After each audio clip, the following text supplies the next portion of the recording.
ভারত এবং Burma gas উত্তোলন করছে, আপনি কেন উত্তোলন করছেন না?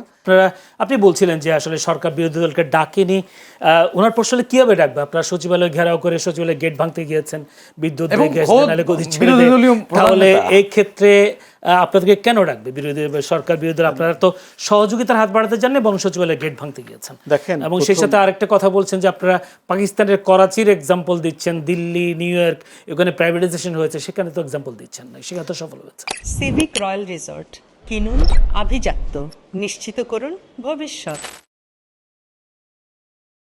দেখেন, প্রথম কথা হচ্ছে যে আপনার প্রথম অধিবেশনে যখন তেলের সংকট চলতেছে পেট্রোল পাম্পগুলোতে, তখন কিন্তু বিরোধী দলের পক্ষ থেকে বারবার নোটিশ দেওয়া হয়েছে তারা জ্বালানি বিষয় নিয়ে কথা বলতে চায়, তাদের নোটিশ অ্যাপ্রুভ করা হয়নি।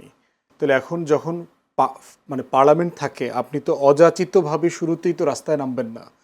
তো রিপিটেডলি চেষ্টা করবার পরে যখন আপনি কনভারসেশনের সুযোগ পাচ্ছেন না, আপনি তখন কি করবেন? আপনি এই একটা জনগণের দাবি বিষয় নিয়ে তো সিরিয়াস কনভারসেশনের সুযোগ আছে। দ্বিতীয়ত হইলো, দেখেন একটা কমিটি হইলো কখন? যখন দুইটা কোম্পানিকে, অপরিচিত অখ্যাত দুইটা কোম্পানিকে, ইংল্যান্ডের এবং সুইজারল্যান্ডের, যাদের ওয়েবসাইট পর্যন্ত খুঁজে পাই নেই, তাদেরকে আপনার চুক্তি মানে কাজ দেওয়া হইলো গভর্নমেন্ট থেকে সরাসরি 1 লক্ষ টন করে 2 লক্ষ টন মেট্রিক টন ব্যারেল আপনার তেল আনবার জন্য। সাথে সাথে দেখেন আপনার সব পেট্রোল পাম্প থেকে লাইন চলে গেছে। তাহলে সিন্ডিকেট আছে, এটা সন্দেহ করবার জন্য যৌক্তিক কারণ আছে। তো এটা তো আমরা গত 3-4 মাসে অলরেডি দেখলাম। এখন দেখেন, গ্যাসের সংকটের ব্যাপারে অথবা আজকের পুরো জ্বালানি সংকট নিয়ে ইতিমধ্যে তো সাইদ ভাই জ্বালানি মন্ত্রীকে জিপিএ 5 দিচ্ছেন। স্ট্যান্ড তো এখন আর করতে পারবেন না, বাট উনি গোল্ডেন জিপিএ 5 পেয়ে গেলেন। এখন প্রশ্ন হচ্ছে, গোল্ডেন জিপিএ 5 পাওয়ার পর আসলে কি করবেন? আমরা যেটা বোধ করতেছি, একটা সিরিয়াস ওভারহলিং করা দরকার আমাদের। মানে মানে গ্যাসের উপরে যে নির্ভরশীলতাটা, এইটার ক্ষেত্র প্রায়োরিটাইজ করা দরকার, যে আমি গ্যাসটা আসলে কোথায় দিব। দ্বিতীয়ত আমি সে কথাই বলছিলাম যে রেশনিংটা আমাদের কর্মঘণ্টাটা ফ্রেম আউট করতে হবে। ওইটা তো একটা আছে, প্লাস হচ্ছে যে আপনি মানে গ্যাসটা কোথায় খরচ করবেন এটার প্রায়োরিটি করা দরকার। দ্বিতীয়ত হচ্ছে আমাদের কয়লা উত্তোলনের ব্যাপারে ইমিডিয়েট সিদ্ধান্ত নেওয়া দরকার। কয়লা যেটা আমরা ইম্পোর্ট করি একদম শাটডাউন করে দেওয়া দরকার, প্রসেস ফলো করে আমাদের কয়লা আমাদের উঠানো দরকার। এর ভিতর থেকে আপনি তো প্রযুক্তি ব্যবহার করবেন, পরিবেশ দূষণ যতটুকু কমানো যায়, এবং এইখানে পরিবেশের যারা নিয়ে কাজ করেন তাদের সাথে আপনি কথা বলবেন, কিন্তু কয়লা উঠাইতে হবে আমাকে। কারণ আমি এমন একটা দেশ, আমি ইংল্যান্ড আমেরিকার মতো এই রকম শুদ্ধ জ্বালানিতে যাওয়ার মতো অর্থনৈতিক অবস্থা আমার নাই, প্র্যাকটিক্যালি নাই। এরপরে হচ্ছে বাজেটে এবার দেখলাম 10,000 মেগাওয়াট আপনার সোলার থেকে আপনার বিদ্যুৎ কালেকশনের সুযোগ আছে। ইতিমধ্যে আমি প্রেস কনফারেন্সে বলেছি, যেটা আপনি রেফার করছেন, বাংলাদেশের যারা চা মালিক সমিতি আছেন তাদের পক্ষ থেকে কিন্তু আপনার প্রায় 20,000 মেগাওয়াট সোলারে বিদ্যুৎ উৎপাদনের একটা প্রস্তাবনা আসছে। আপনি চিন্তা করে দেখেন বিষয়টা কতটা মানে মানে ওয়েলকামিং মুভ হইতে পারে, যে তাদের তো অলরেডি ল্যান্ড আছে, বিশাল মাইলের পর মাইল চা বাগান, এবং তাদের আকাশটা তো খালি পড়ে আছে, এবং আমাদের এখানে 9-10 মাস তো সূর্যের আলো মোটামুটি থাকে।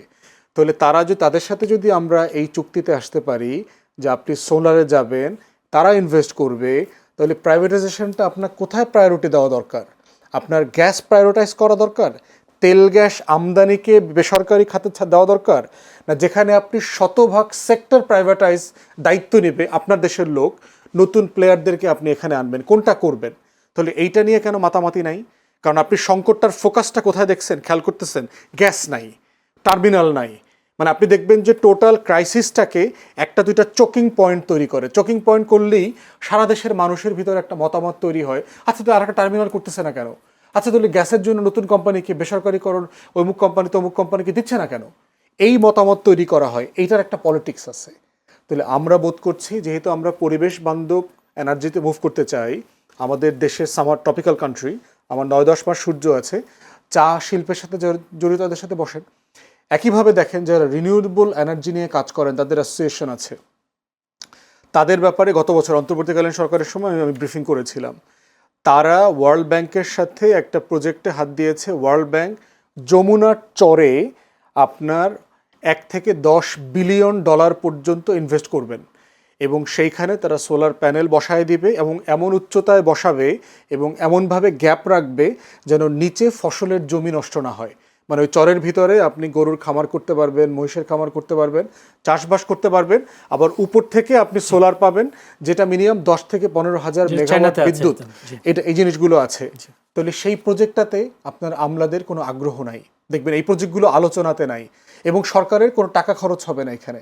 দীর্ঘমেয়াদে তারা ওখান থেকে ওইটা আপনাকে বিক্রি করে তারা তাদের টাকা উঠায় নিয়ে চলে যাবে। তাহলে এই কাজগুলো তো আছে অলরেডি, তাহলে সেগুলো নিয়ে আপনার তর্কটা হচ্ছে না কেন? আমরা চাই এই কাজগুলো ফোকাস করা আমাদের টোটাল সিকিউরিটির জন্য। ওয়ার্ল্ড ব্যাংক আসলে আমার তো সভারেন্টির কোশ্চেন নাই, তো ও তো আমার দেশ দখল করবে না, ওর সাথে আমার টাকার লেনদেনে আলোচনাতে করতে হবে। এবং আপনি কোনো টাকার, যেহেতু আমাদের বাজেট ঘাটতি আছে, টাকার শর্টেজ আছে, আপনাকে এই ধরনের জায়গাগুলো তো এক্সপ্লোর করতে হবে। অসংখ্য ধন্যবাদ। আমি 1 মিনিট বলতে চাচ্ছি, সেটি হচ্ছে যে সভরেন্টির প্রশ্ন ওয়ার্ল্ড ব্যাংক আসলে যেহেতু নাই, তাহলে অভ্যন্তরীণ এন্টারপ্রেনাররা যদি ইনভেস্ট করে সেখানে সভরেন্টি থ্রেট আসে থেকে, সেটি একটি বিষয়। আর ফুয়াদ ভাই যেটি বললেন অত্যন্ত ভালো প্রস্তাব, ওটি তো লং টার্ম সমাধান, কিন্তু সংকটটি তো চলমান সংকট সমাধান করে লং টার্মে আমাদের রান করতে হবে। আমরা পদ্মার চর বা যমুনার চর ব্যবহার করতেই পারি, কিন্তু সেখান থেকে বিদ্যুৎ আসবে, আজকে বসালে, আজকে যদি অনুমোদন করে কালকেই বসে যাবে না। সো দ্যাট আমাদের এই শর্ট টার্ম সমাধানের জন্য আমি মনে করি রেশনিং, সবার আগে রেশনিং করতে হবে, এবং প্রাইভেটাইজেশন করে মনিটরিংটা যদি ভালোভাবে করা যায়, এবং আমলাতন্ত্র যদি হেজিমনি মুক্ত থাকে এবং নতুন কোনো হেজিমনি তৈরি না হয়, সেক্ষেত্রে এখানে জিপিএ 5 দিয়ে আমি খুব বেশি ভুল করিনি। অসংখ্য ধন্যবাদ।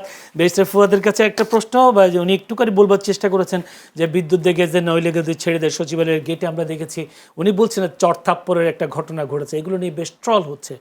জামায়াত কি তার একজন এমপিকে চরথাপ্পর দেওয়াটাকে কত? আমার মনে হয় যে এগুলো খুবই হালকা বিষয়, এগুলো আদর টাদর করে দিয়েছে। দেখেন, একটা গুরুত্বপূর্ণ বিষয় বলি, সেটা হচ্ছে যে পরিকল্পিতভাবে দেখবেন আমাদের যে বাপেক্স একটা প্রতিষ্ঠান আছে, যাদের দায়িত্ব হচ্ছে আপনার এই গ্যাস এক্সপ্লোরেশন অনুসন্ধান করা, পেট্রো বাংলা, তাদের সাকসেস রেট কিন্তু বিদেশি কোম্পানির থেকে অনেক বেশি। আমাদের বিদেশি কোম্পানিগুলো 10টা এক্সপ্লোর করলে একটাতে তেল গ্যাস পায়, বাপেক্সের সেখানে সাকসেস রেট হচ্ছে 3টা এক্সপ্লোর করলে একটা পায়। সেই কোম্পানিতে আপনার স্টাফ নাই, প্রযুক্তি নাই, আধুনিকতার ছোঁয়া নাই, কাজ নাই, তাকে সাসপেন্ড করে বসায় রাখছেন কেন? তাকে দিয়ে কাজ করাচ্ছেন না কেন? আপনার নাকি সমুদ্র বিজয় হয়েছে, 46টা গ্যাসের ব্লক আছে, দুই পাশ থেকে ভারত এবং বার্মা গ্যাস উত্তোলন করছে, আপনি কেন উত্তোলন করছেন না? তাহলে আপনি দেখেন আমাদের পুরো তর্কের কেন্দ্রগুলো থাকে যেই ব্যবসায়ীরা যেখানে যেখানে মনোপলি করতে চায়, সংকটটাকে চোখ পয়েন্ট করে ওইখানে নিয়ে যায় সারা বাংলাদেশকে রাজি করবার জন্য যে আসলে ওইটা দরকার, আসলে ওইটা হলেই মনে হয় আমার বাড়িতে বিদ্যুৎ উনি আসছে। বলছেন যে এটা লেংদি প্রসেস, যেটা আপনি বলছেন যে সমুদ্র থেকে লেন্দি বলছি না, এটা লং টার্ম। না উৎপাদনে যেতে যেতে সময় লাগবে, এটা লেন্দি না, লং টার্ম। এটা লং টার্ম উৎপাদনে আমাদের সংকট কিন্তু চলমান। এই সময়ে সংকটের সমাধানের পথটা কি সেটাই বলছি। সেটা তো অলরেডি বলেছি জি। যে আপনার কারেকশন ছাড়া, মানে ইমিডিয়েটলি কোনো ইয়ে নাই, কোনো কাটপেস সলিউশন। এবং আমি মনে করি যে বিদেশি কোম্পানির দিকে না ঝুঁকে যদি লোকাল এন্টারপ্রেনারদের, ফুয়াদ ভাই বলেছেন যে নতুন নতুন গ্রুপ সৃষ্টি করতে পারে, নতুন নতুন ব্যবসায়ী এন্টারপ্রেনার তৈরি করতে পারে সরকার, সেটি পারে। এবং পুরনো যারা আছে ব্যবসায়ী, তাদেরকে ব্ল্যাক আউট না করে দিয়ে তাদেরকে ইউটিলাইজ করতে হবে। কারণ কি, আমরা ফ্যাসিবাদের পতনের পর ফ্যাসিবাদী অর্থনীতি তো ভাঙিনি, ফ্যাসিবাদী সিস্টেম ভাঙিনি, ফ্যাসিবাদী আমলাতন্ত্র ভাঙিনি। তাহলে আমি এখন ফ্যাসিবাদ বিরোধী বক্তব্য দেবো আর ইউটিলাইজ করবো ফ্যাসিবাদী সব সিস্টেমটাকে। সুতরাং যদি ইউটিলাইজ করি, সবটা ইউটিলাইজ করে দেশের মানুষের কল্যাণে ব্যবহার করাটাই বেটার বলে আমি। সিভিক রয়্যাল রিসর্ট, কিনুন আভিজাত্য, নিশ্চিত করুন ভবিষ্যৎ।